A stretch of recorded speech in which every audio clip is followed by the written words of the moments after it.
Kristus itu selalu melimpah. Harapan di dalam Kristus itu selalu luber. Harapan di dalam Tuhan itu bukan cuma cukup, bukan cuma pas. Takarannya itu bukan cuma diukur satu gelas, enggak. Tapi dia itu selalu luber, selalu keluar. Jangan pernah berkata, oh enggak ada harapan lagi. Tidak. Di dalam Tuhan, kalau engkau sudah dilahirkan kembali, maka firman Tuhan katakan, dia membawa engkau di dalam hidup yang penuh harapan.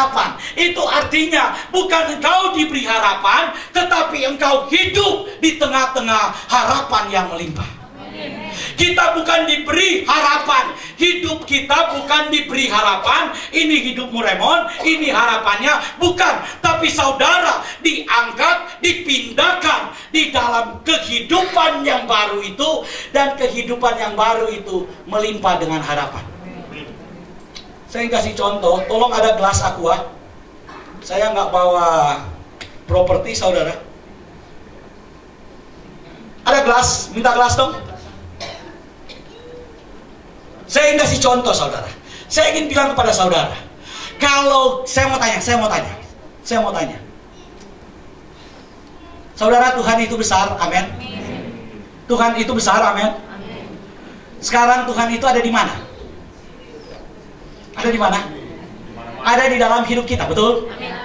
Sekarang bagaimana kita yang kecil ini mampu menampung Tuhan yang besar?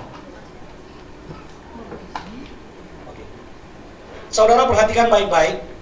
Ini saya kasih contoh, ini gelas. Ini saya ingin isi dengan air.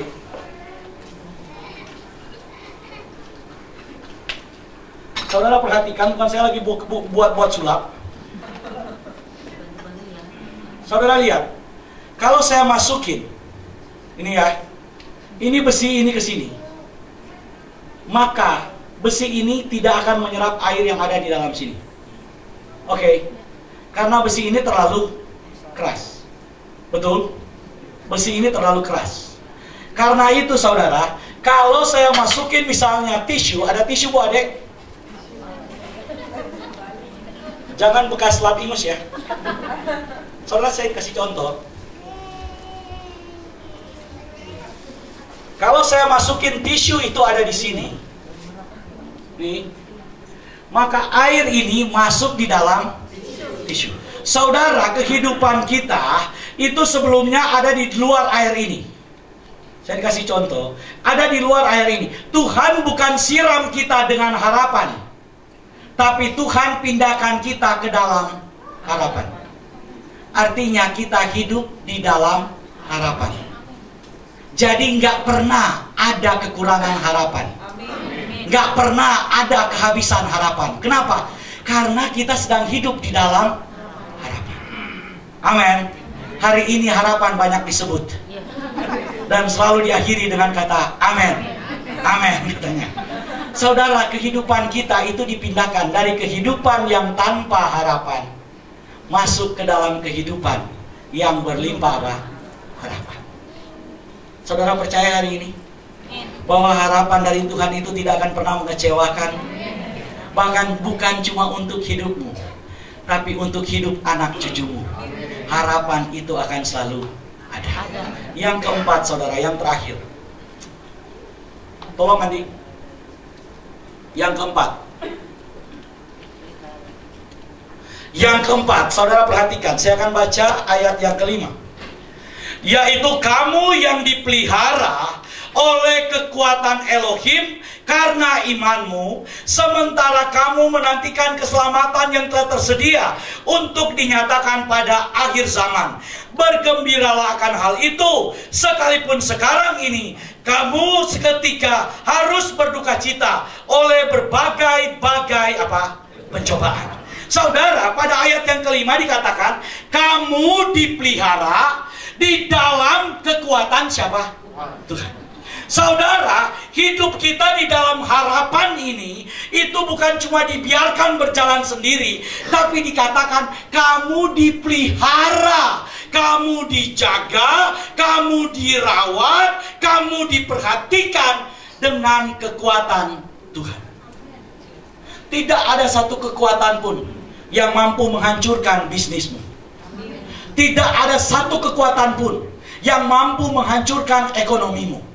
Tidak ada satu kuasa pun yang mampu menghancurkan jabatan. Saya sangat percaya masa depan Ahok itu nggak hancur. Karirnya dia itu nggak hancur. Kenapa?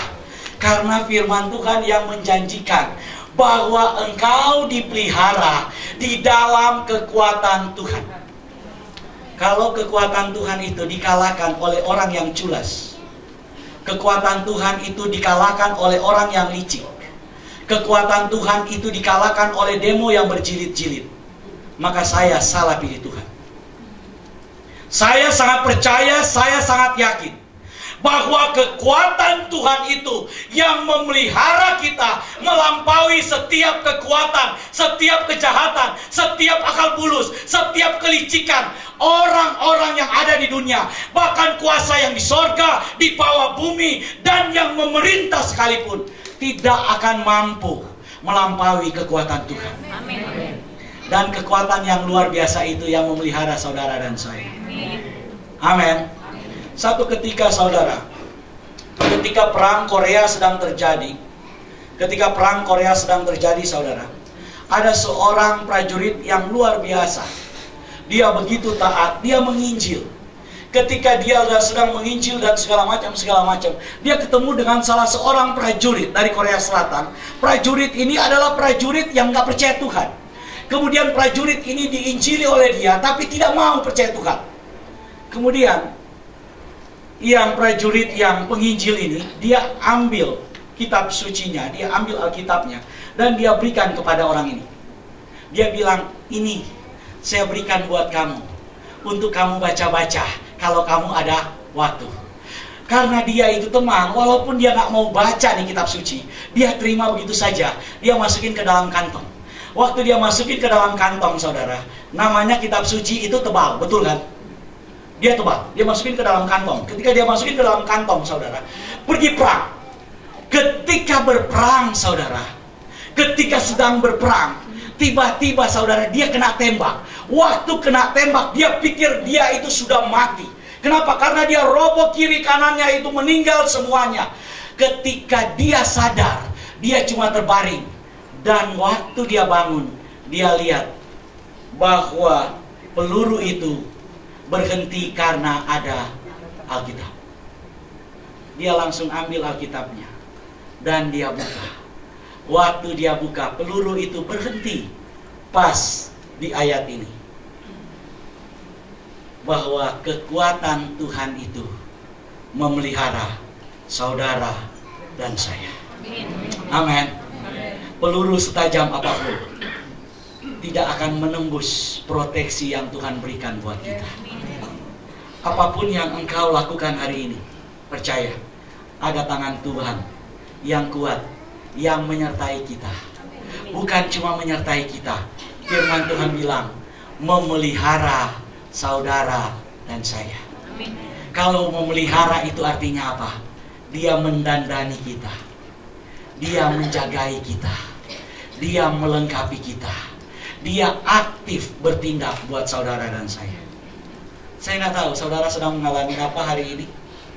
Pergumulanmu saya nggak tahu seberat apa, tapi saya percaya, dan saya mau itu juga menjadi kepercayaan saudara, bahwa kekuatan Tuhan yang besar itu menyertai saudara, menyertai keluarga saudara, menyertai bisnis yang sedang engkau kerjakan, menyertai usaha yang sedang engkau kerjakan, menyertai setiap hal yang hari ini sedang engkau rencanakan.